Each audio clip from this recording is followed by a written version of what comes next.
마가복음 3장 7절부터 12절까지 말씀 우리 같이 한번 읽도록 하겠습니다. 같이 읽을까요?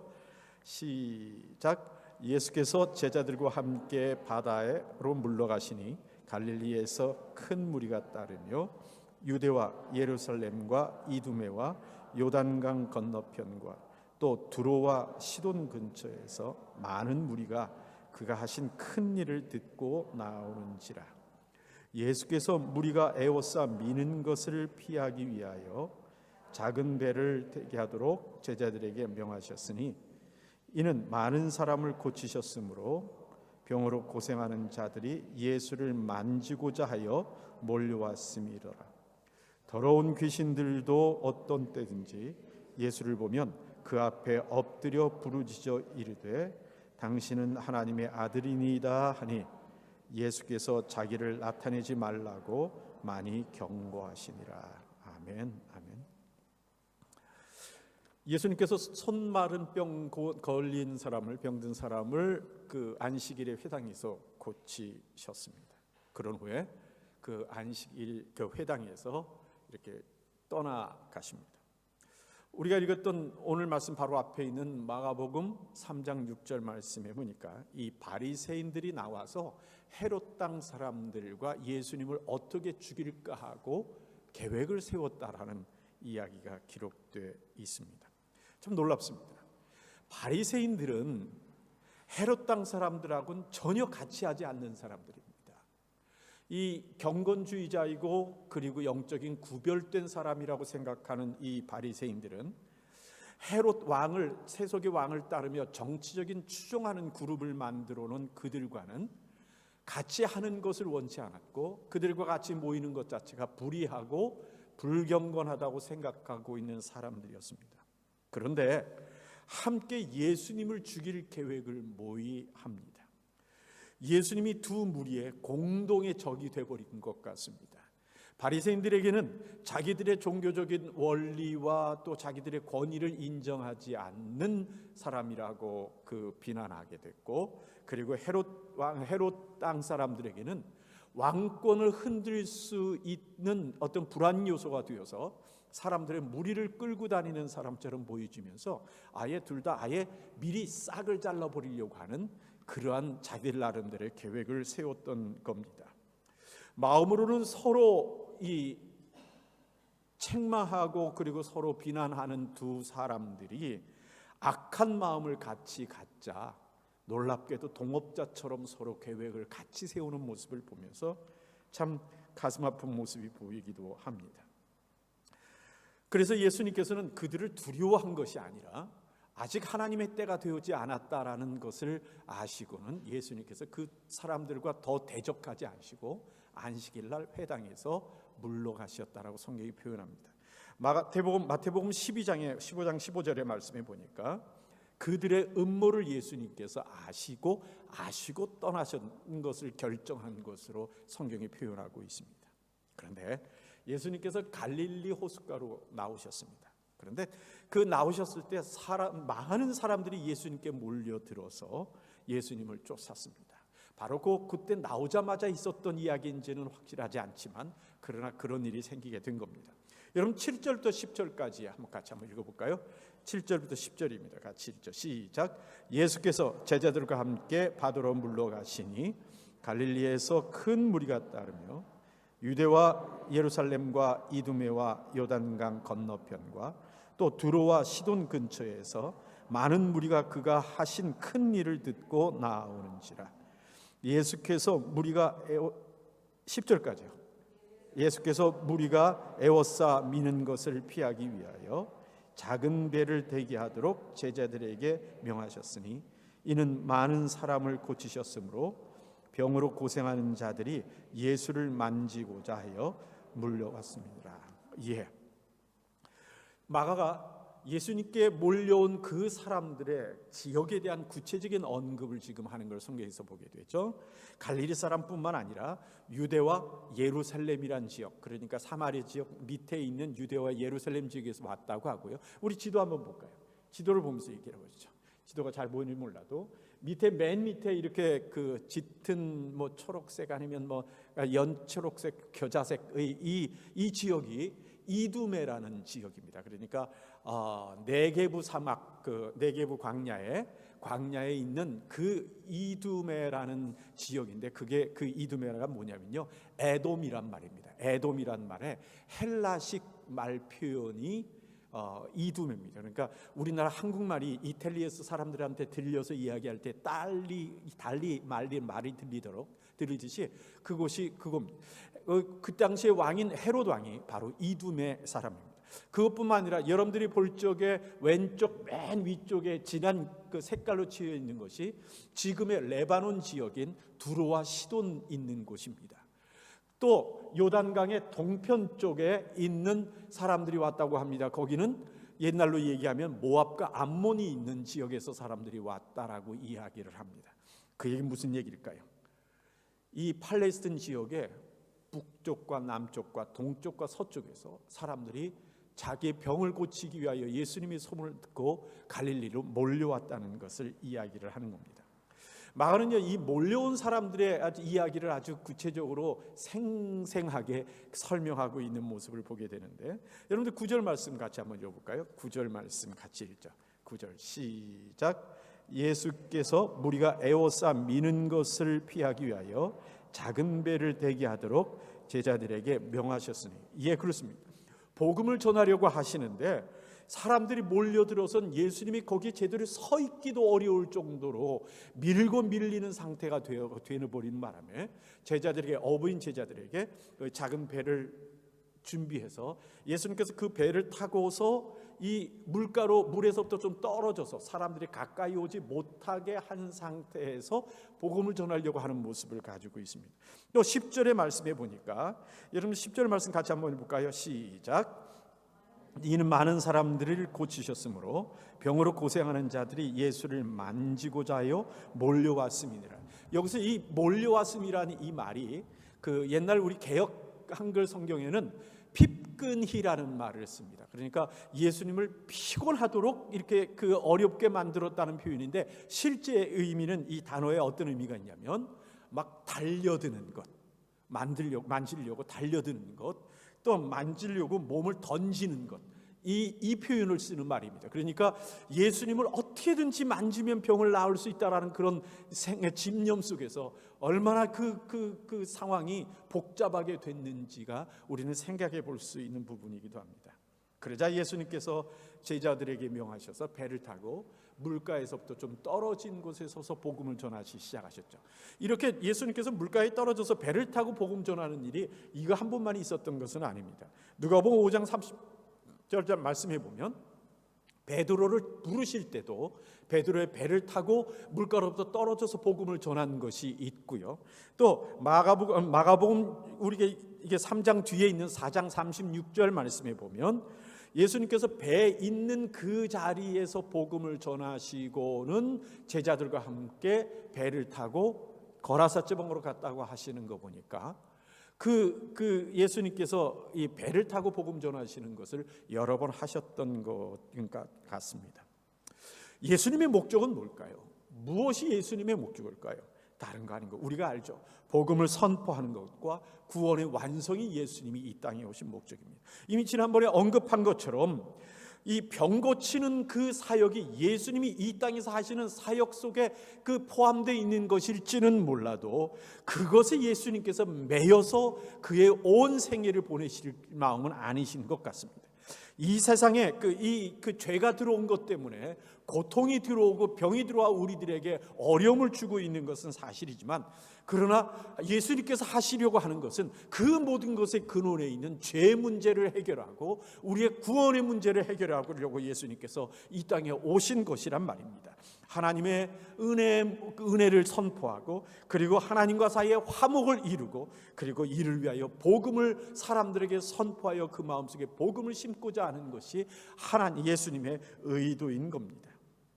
단지 사람들이 원하는 데에 몰려서 이리저리 끌려다니며 그 원하는 사역들을 하는 것이 예수님의 목적이 아닌 겁니다. 그래서 그 혼잡함 속에서도 예수님은 하나님의 사랑의 복음, 회개의 복음을 전하시고자 그 상황을 만들려고 배를 다 멀리 떠나는 그 모습을 보고 있는 겁니다.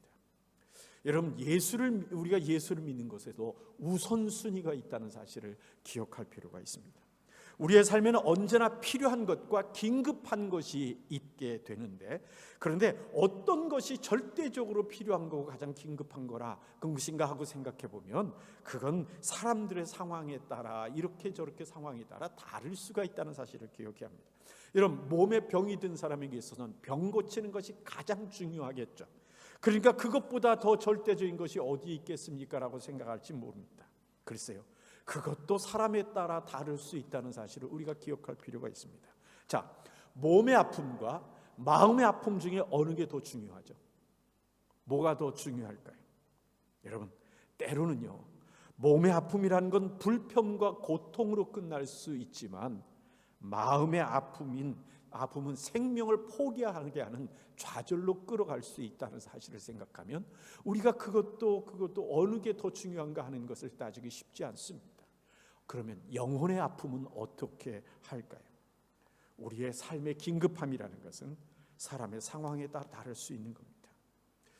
바리새인들이 함정을 파놓고 예수님을 기다렸어요. 안식일 날.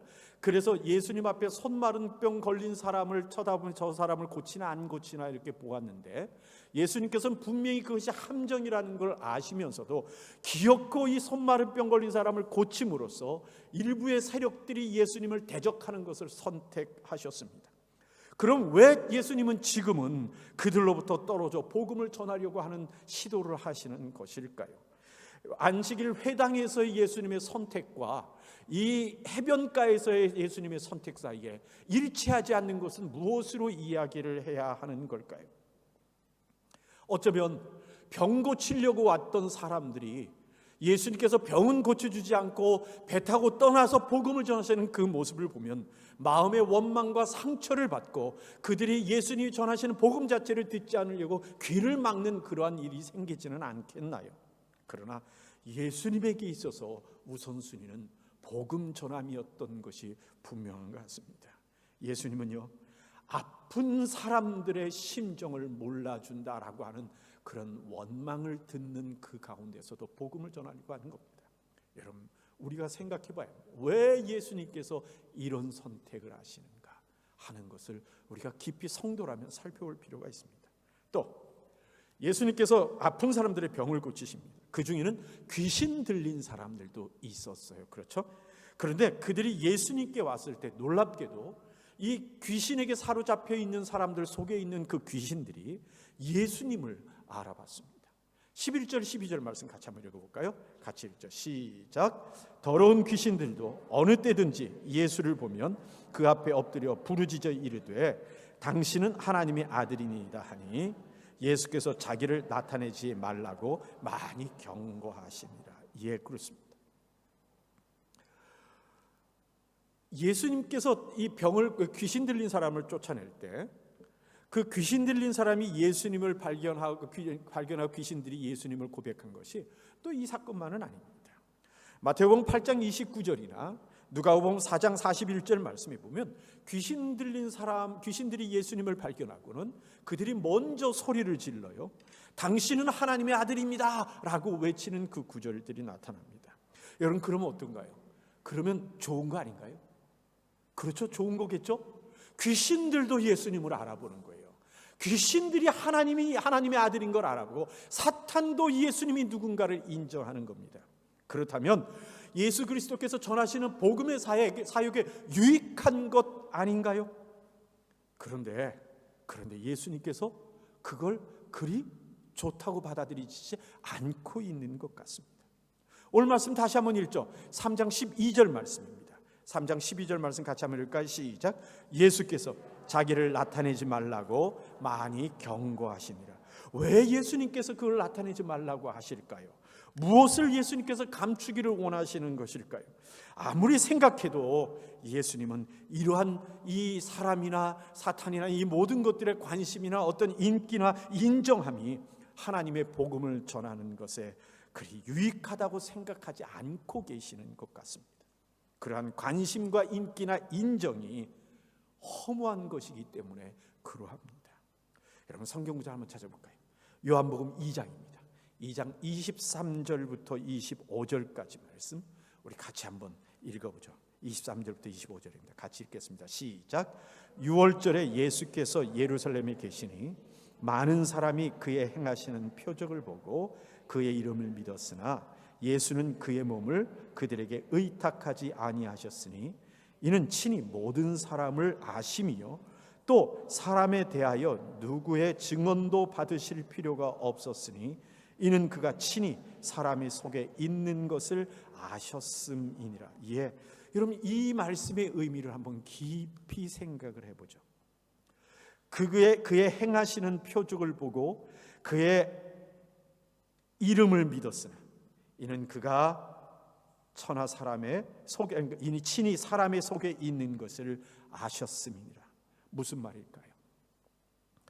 병나음을 얻고 그리고 귀신 들린 것에서도 벗어난 사람들이, 아니 그 이적들을 옆에서라도 본 사람들이 예수님을 따르면서 돕고 예수님에 대해서 이야기하면 예수님께 유익한 것 아닌가요?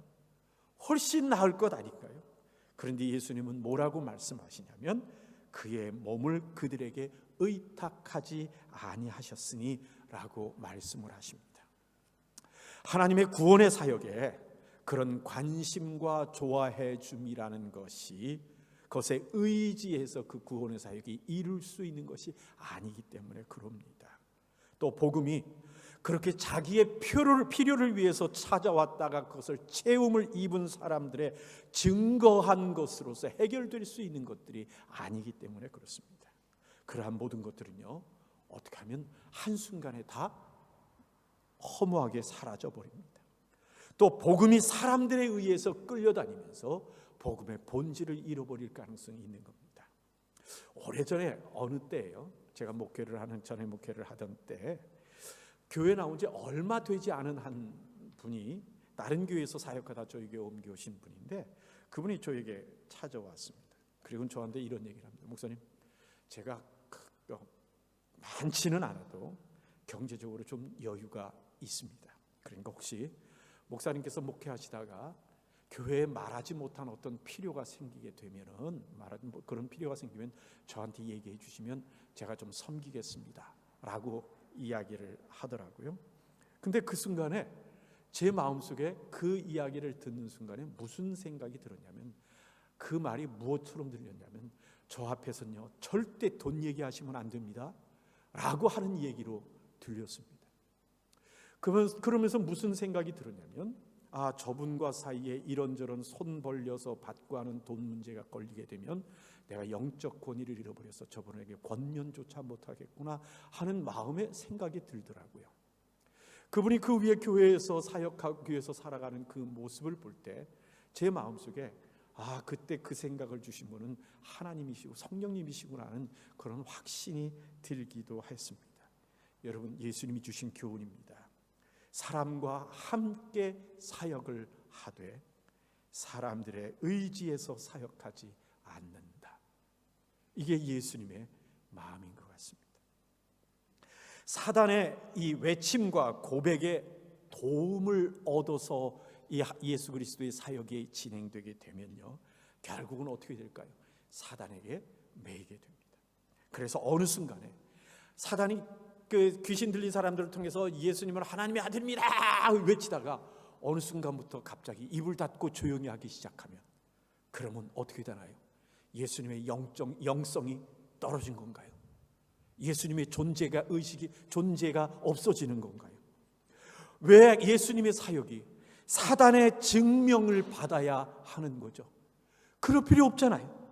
하나님과의 관계가, 우리의 신앙의 모습들이 그 어떤 것들을 의지해서 살아가고 증명받음으로써 가치를 증명하려고 하다 보면 결코 옳지 않게 돼버리고 마는 겁니다. 무언가에 기대서 신앙생활을 하던 일들은요 후에 결국은 나와 하나님 사이가 그것 때문에 흔들리고 많은 일들이 생겨버리고 많은 거죠. 그것이 병에서 나은 것이건 아니면 재물이 많고 적은 것이건 사람들과의 관계이건 또 인정을 받고 안 받고 하는 문제이건 그 어떤 것이든 간에 그것이 우리 하나님과의 관계를 끌고 다니면 안 됩니다. 심지어 우리가 하나님 앞에서 해왔던 과거의 사역들, 내가 수고해서 이루었던 섬김들이 내가 의지할 것으로 바뀌어서는 안 되는 겁니다. 우리 성경 한번 찾아볼까요? 빌립보서 3장 12절부터 16절 말씀입니다. 같이 한번 읽죠. 같이 읽죠. 시작. 내가 이미 얻었다 함도 아니요 온전히 이루었다 함도 아니라 오직 내가 그리스도 예수께 잡힌 바 된 그것을 잡으려고 달려가노라. 형제들아, 나는 아직 내가 잡은 줄로 여기지 아니하고 오직 한 일, 즉 위에 있는 것은 잊어버리고 앞에 있는 것을 잡으려고 표대를 향하여 그리스도 예수 안에서 하나님이 위에서 부르신 부름의 상을 위하여 달려가노라. 그러므로 누구든지 우리 온전히 이룬 자들은 이렇게 생각할지니 만일 어떤 일에 너희가 달리 생각하면 하나님이 이것도 너희에게 나타내시리라. 오직 우리가 어디까지 이르렀든지 그대로 행할 것이니라. 예, 그렇습니다. 오직 한 일, 즉 뒤에 있는 것은 잊어버리고 앞에 있는 것을 잡으려고 오직 표대를 향하여 부르신 부름의 상을 위하여 달려가니라. 우리의 신앙은요, 하나님과 사이의 관계이지 다른 어떤 것들과의 그 모든 것들은 하나님과의 관계 안에 있는 겁니다. 그것을 의지하면 안 됩니다. 내가 한 일이 나를 묶어서는 안 됩니다. 그 공로가 나에게 교만이 되어서 하나님과의 관계를 무너뜨려 버리게 되기 때문에 그럽니다. 혹시 바울에게 하나님께서 눈의 아픔을 거둬주시지 않은 이유가 바울의 교만할 수 있는 가능성을 막으려고 하셨던 것은 아닐까요? 여러분, 영적으로 깨어있다는 말은 어떤 의미를 갖고 있는 말일까요?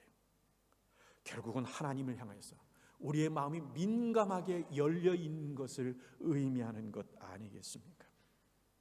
부모들이 어린아이의 자기의 자녀의 음성에 민감하고 그리고 자녀들이 자기의 부모의 음성을 곧바로 발견해서 달려갈 수 있는 것처럼 내가 관심이 있는 사람의 목소리에 민감하게 반응하는 것처럼 마음이 하나님께 열려 있는 것, 그것을 의미하는 것 아니겠습니까? 누군가가 내가 관심이 있고 그리고 누군가에게 또 내가 민감한 마음을 갖고 있으면요, 그 사람이 사용하는 말투나 어법이나 생각하는 방향조차 우리가 느낄 수 있는 것 아시죠? 여러분, 이런 경험 없으십니까? 누가 이야기를 하는데 갑자기 마음속에 그런 생각이 확 드는 겁니다. 저건 누가 하는 말습관인데 그 사람한테 들었나? 하는 그런 느낌 들어보신 적이 없으십니까? 하나님께 민감하면 우리 속에 들리는 음성이나 우리의 깨달음이 하나님으로부터 온 것인지 아닌지를 느끼게 됩니다. 하나님과 오랫동안 깊은 교제를 하며 그 말씀에 순종하며 살아가다 보니까 하나님의 마음에 익숙해지는 우리들이 되는 겁니다. 내가 무엇에 민감해져 있는가 하는 것을 살펴보면 나의 지금의 현재의 신앙이 어떠한가를 우리가 가늠할 수 있습니다. 그 민감한 내 마음은 그 민감함은 나를 감정적인 동요가 일어나게 만들기 때문입니다. 그러니까 내가 요즘 무엇에 감정적인 동요를 일으키고 있고 자주 일어나고 있는가를 살펴보면, 그러면 내가 하나님께 민감한지 사람에게 민감한지 아니면 이 땅의 일들에 민감한지를 구분할 수 있게 됩니다. 자, 스스로 한번 생각해 보십시오. 나는 누구에게 무엇에 요즘 감정적인 동요를 주로 일으키고 있습니까? 요한복음 10장 3절부터 5절까지 한번 읽어봅시다. 같이 한번 읽을까요? 시작. 문지기는 그를 위하여 문을 열고 양은 그의 음성을 듣나니 그가 자기 양의 이름을 각각 불러 인도하여 내느니라. 자기 양을 다 내놓은 후에 앞서가면 양들이 그의 음성을 아는 거로 따라오되 타인의 음성은 알지 못하는 거로 타인을 따르지 아니하고 도리어 도망하느니라. 이게 예수님이 뭐라 그러세요? 양은 어떻다고요? 제 목자의 음성을 알아서 따른다라고 말씀하십니다. 내가 내 귀에 익숙하여 들리는 것들이 있다면, 그리고 내가 그것을 쫓아가는 삶을 살고 있다면 바로 그것이 내 주인인 겁니다. 말씀 맺겠습니다. 예수님께서 경계하시는 것이 무엇입니까? 하나님이 아닌 얻고자 하는 대상에 의지하여 살아가는 것을 경계하십니다. 복음이 아닌 내게 유익을 준다는 것에 내가 의지하고 살고 그것을 따라가는 것을 경계하시는 겁니다. 여러분, 자기의 필요를 채우기 위해서 따르는 사람들은요, 필요가 끝나면, 다 채워지면 떠납니다. 필요한 것이 없어지면 마음이 시들해집니다. 필요한 것을 채워주지 않으면 분노하고 배반합니다. 결국 무엇이 나의 주인입니까? 하는 것을 그 모습으로 명확하게 보게 되는 거죠. 그러나 다른 것에 우리의 마음이 빼앗기면 하나님의 음성을 명확하게 구분하여 듣는 것을 할 수 없는 우리들이 된다는 사실을 기억해야 합니다. 예수님은요, 몰려드는 사람들, 예수님을 드러내는 사탄의 외침에 휩쓸리지 않으시고 경계하셨습니다. 혹시 하나님과의 관계를 흔드는 그 어떤 것이 내게 있지는 않는가를 한번 살펴보는 우리가 됐으면 좋겠습니다. 하나님보다 우선된 것이 없도록, 그것이 무엇이든 간에 예수님 말씀하시는 것처럼 많이 경계하는 우리의 신앙의 삶이 되었으면 좋겠습니다. 아멘이십니까? 아멘. 한번 따라합시다. 오직 하나님만 의지합니다. 오직 하나님만 의지합니다.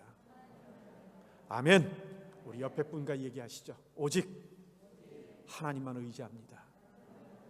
그리고 자기 가슴을 치면서 한번 약속하는 겁니다. 오직 하나님만 의지합니다.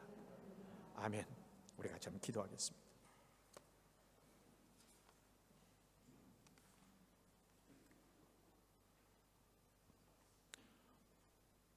요즘 여러분들의 감정을 동요시키는 일은 어떤 일입니까? 우리의 마음에 민감한 것은 무엇입니까? 하나님이 맞습니까? 일어나고 있는 모든 일들, 어려움과 아픔과 힘듦은 하나님 안에서 우리가 겪는 일입니까? 아니면 하나님보다 우선된 일입니까? 혹시 그런 것 때문에 하나님이 주신 평안을 잃어버리고 빼앗기고 있는 것은 아닙니까?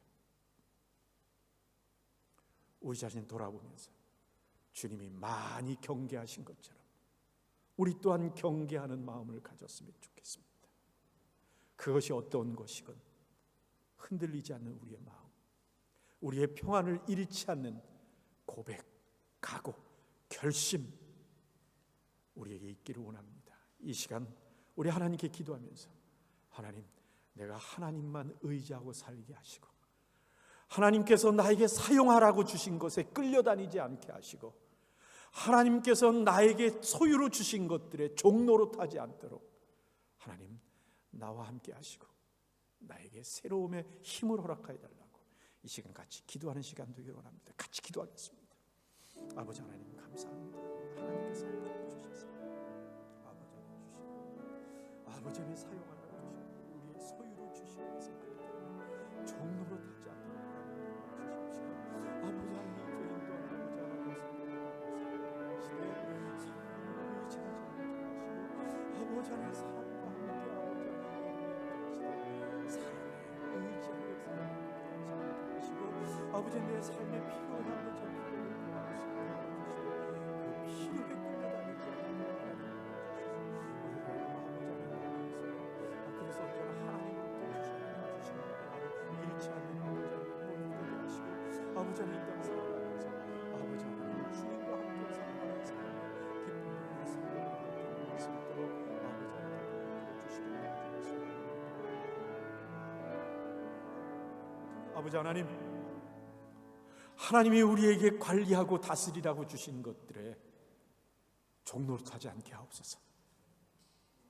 하나님이 우리의 주인이심을 우리가 깨달으며 다른 음성 쫓아다니는 우리 되지 않도록 하나님 돌보아 주시고, 하나님이 주신 평안 빼앗겨버리고 잃어버리는 우리 되지 아니하도록 아버지 하나님, 우리에게 하나님의 마음, 예수 그리스도의 마음, 교훈을 우리에게 심어 주시옵소서. 예수님 이름으로 기도하옵나이다. 아멘.